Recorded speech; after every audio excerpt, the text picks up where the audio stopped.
लाल लंगेचा पोरगा आहे तो भारत पवार आणि करंद्राळे हात वरती कुप्पर कीजिए. करंद्राळे रोहतकचा पैलवान आहे हरियाणा जिल्ह्यातला. सांगलीला सराव करतोय खंडे पाटीला श्रीनिवास आहे. ही कुस्ती 26 जानेवारीला झाली होती सांगलीला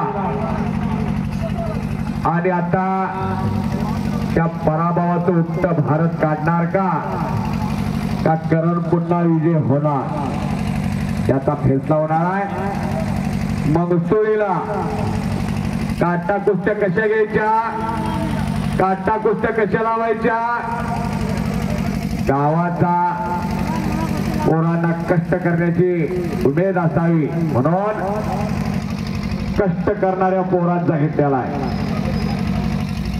मानावरती हातोडं बसायला लागले. आपल्यासारख्या एखादा बसला दिवसात चालण्या दिसतील. दिवसा पैलवानाचं पैलवानानं सोसायचा. चलो पैलवान कुछ करके दिखाओ, कुछ बन के दिखाओ. नाम भी कमाओ और दाम भी कमाओ, दोनों एक साथ कमाओ. उसके आर पार होगी. भारत पटाला लागण्याचा प्रयत्न होता भारतचा.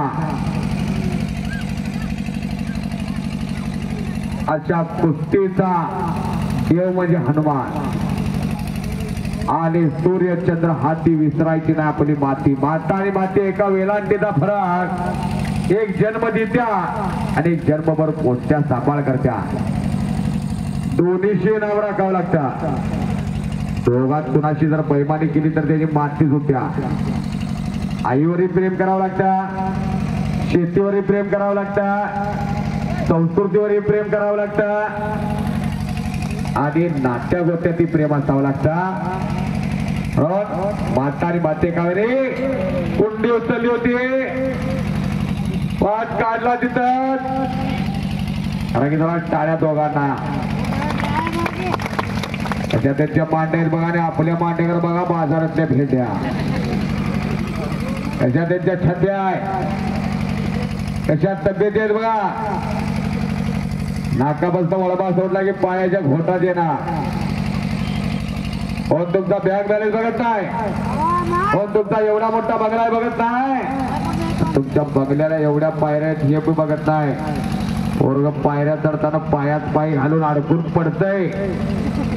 त्यामुळं तरुण पिढ्याला निर्व्यवस्थित सशक्त करण्याचं काम श्रीमंत त्याने हातामध्ये घेतलेला आहे.